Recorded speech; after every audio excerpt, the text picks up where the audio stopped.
Querido irmão, querida irmã, para esta quarta-feira da 30ª semana do Tempo Comum, nesse dia 26 de outubro, temos como proposta de reflexão o texto de Lucas, capítulo 13, do versículo 22 ao 30. Naquele tempo, Jesus atravessava cidades e povoados, ensinando e prosseguindo o caminho para Jerusalém. Alguém lhe perguntou: Senhor, é verdade que são poucos os que se salvam? Jesus respondeu: Fazei todo o esforço possível para entrar pela porta estreita, porque eu vos digo que muitos tentarão entrar e não conseguirão. Uma vez que o dono da casa se levantar e fechar a porta, vós do lado de fora começareis a bater, dizendo: Senhor, abre-nos a porta. Ele responderá: Não sei de onde sois. Então começareis a dizer: Nós comemos e bebemos diante de ti, e tu ensinaste em nossas praças. Ele, porém, responderá: Não sei de onde sois. Afastai-vos de mim, todos vós que praticais a injustiça. Ali haverá choro e ranger de dentes, quando virdes Abraão, Isaque e Jacó, junto com todos os profetas no reino de Deus, e vós, porém, sendo lançados fora. Virão homens do Oriente e do Ocidente, do Norte e do Sul, e tomarão lugar à mesa no reino de Deus. E assim há últimos que serão primeiros, e primeiros que serão últimos. Palavra da salvação. Glória a vós, Senhor. Querido irmão, querida irmã, séria advertência de Jesus a seus conterrâneos, sobretudo os dirigentes do povo de Israel. Apoiados nos inúmeros preceitos que eles procuravam cumprir à risca, estavam convencidos de que já possuíam o reino dos céus e a felicidade eterna. Esqueciam, porém, o essencial, ou seja, a prática da justiça e o constante exercício da misericórdia. Ao dizerem comíamos e bebíamos na tua presença, eles mentem. Na verdade, criticavam Jesus que fazia refeição com os pecadores. Estes, sim, aceitaram Jesus em sua vida. Há últimos que serão os primeiros. Não basta saber quem é Jesus ou argumentar de modo brilhante sobre seus ensinamentos. É necessário aceitá-lo como mestre e seguir com ele no caminho para Jerusalém. É para estes que o dono da casa abrirá a porta da salvação. Querido irmão, querida irmã, o risco é, no fim, ficarmos do lado de fora, bater a porta e ninguém nos abrir. Ver lá dentro Abraão, os profetas e tanta gente sentada na mesa do reino de Deus e nós do lado de fora. E pior, o dono da casa dizer que não nos conhece. E tudo porque não entramos na porta, pela porta estreita a tempo, depois que Jesus nos recomendou tanto. Pensando que a porta seja o próprio Cristo, tratemos de acolhê-lo na fé, de nos convertermos a seu evangelho, de vivermos em comunhão com ele e com os seus irmãos. Pela fé e pela conversão, celebradas no batismo, entramos na comunhão com o Senhor. Se nos separamos dele pelo pecado, podemos reingressar pela confissão sacramental, entrar enquanto a porta está aberta. Querido irmão, querida irmã, a proposta desse dia é programar-se para o sacramento da penitência ou confissão. E encerrando este momento, reze assim comigo. Divino Mestre, Jesus Cristo, contigo aprendemos que não basta te conhecer para entrar no céu. Exiges de nós uma sincera adesão à tua mensagem e à constante prática da justiça e da misericórdia. Amém. Querido irmão, querida irmã, dando continuidade à reflexão da palavra de Deus, da liturgia desta quarta-feira, da 30ª semana do tempo comum, nesse dia 26 de outubro, você poderá acompanhar as leituras. Primeira leitura, Efésios 6, 1 a 9, o texto de Lucas 13, 22 a 30, rezar o Salmo 144. Uma vez que você já ouviu a proclamação do Evangelho com a reflexão, você agora poderá acompanhar a leitura da carta de São Paulo aos Efésios e a continuação dessa reflexão aplicada à vida. Filhos, obedecei aos vossos pais no Senhor, pois isto é que é justo. Honra teu pai e tua mãe. É o primeiro mandamento que vem acompanhado de uma promessa, a fim de que tenhas felicidade e longa vida sobre a terra.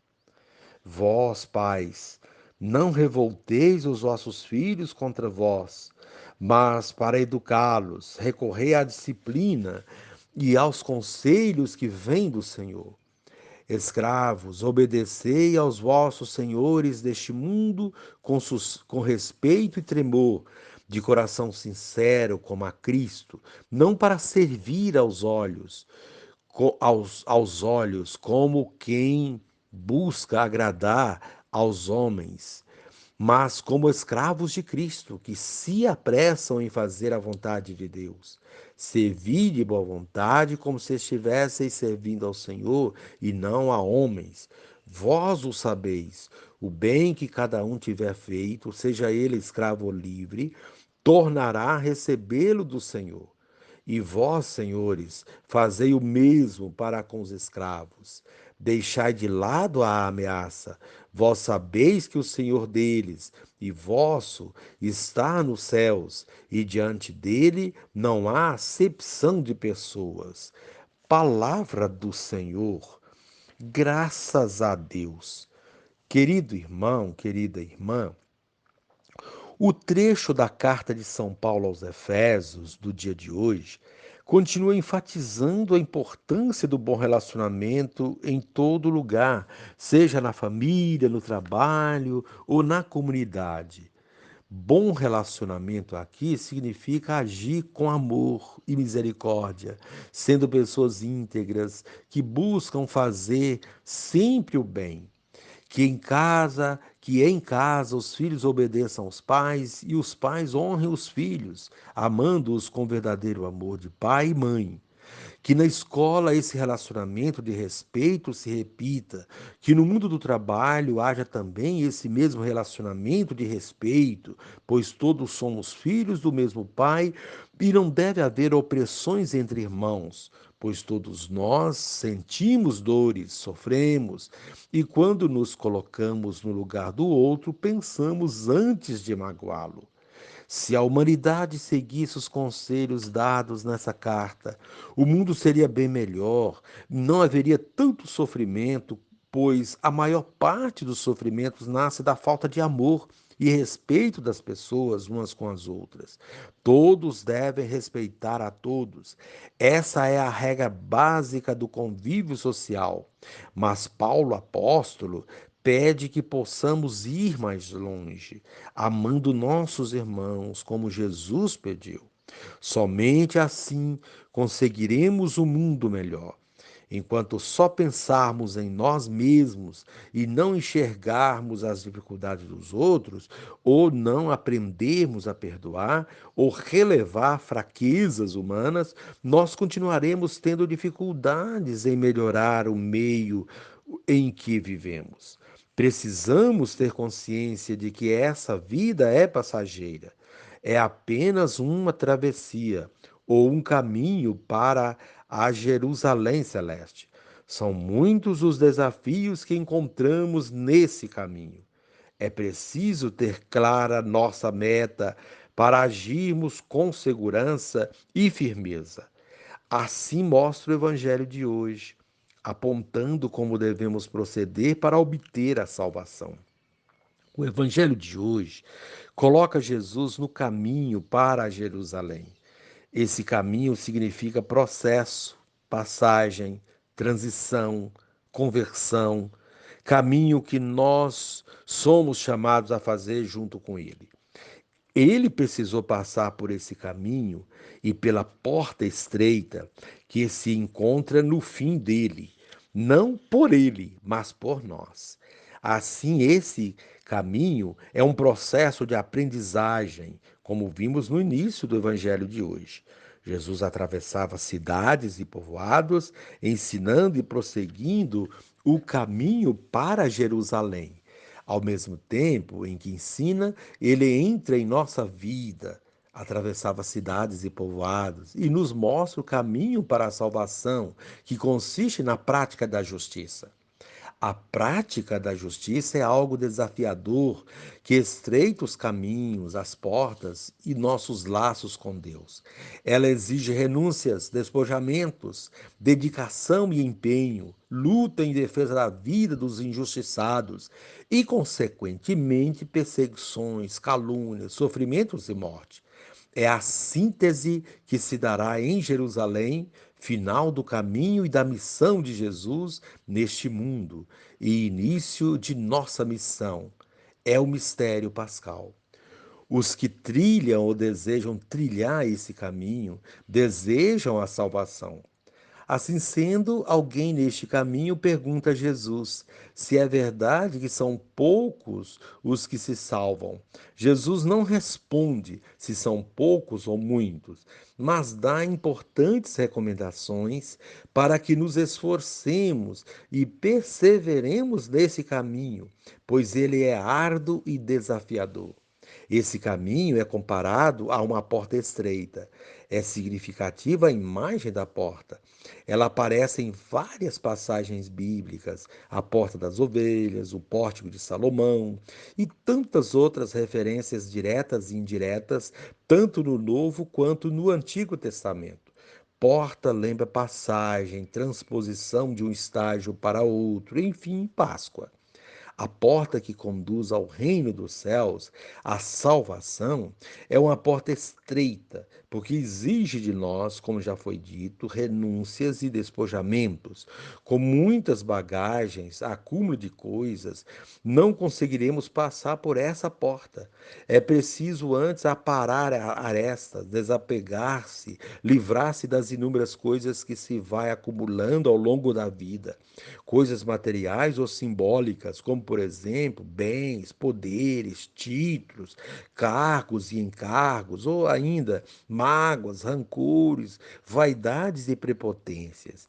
Enfim, tudo aquilo que nos distancia dos irmãos e de Deus. É preciso, portanto, que nos esforcemos. Sem esforço e sem empenho, não vamos nos libertar dessas coisas e nos restará apenas a porta larga, que conduz à perdição. A porta larga representa as facilidades, as promessas mirabolantes e tentadoras, enfim, o caminho da perdição. É preciso esforçar-se enquanto há tempo, pois haverá um momento em que essa porta estreita se fechará. Depois disso, não adianta bater e recordar as práticas religiosas que tivemos, porque não seremos reconhecidos. Não basta frequentar as missas e cumprir preceitos religiosos para passar por essa porta. É preciso a prática da justiça. Somente ela nos capacita para sermos reconhecidos diante de Deus. Pessoas perversas que praticaram injustiças e lesaram seus semelhantes não serão reconhecidas diante de Deus, afirma o Evangelho de hoje. Assim sendo, pessoas que talvez nem foram tão piedosas com práticas devocionais, mas que foram justas, passarão primeiro por essa porta e tomarão lugar à mesa no reino de Deus, enquanto muitos que se diziam religiosos ficarão do lado de fora, sem ser reconhecidos. Desse modo, entendemos o que significa, e assim há últimos que serão primeiros e primeiros que serão últimos. Querido irmão, querida irmã, que sejamos os primeiros a servir a Deus nos irmãos, para que Deus conceda as graças que merecemos. Encerrando este momento, reze assim comigo. Divino Espírito, ajuda-me a trilhar o verdadeiro caminho da salvação, dispondo-me a ser misericordioso e solidário com os pobres e sofredores, carentes de amor. Amém.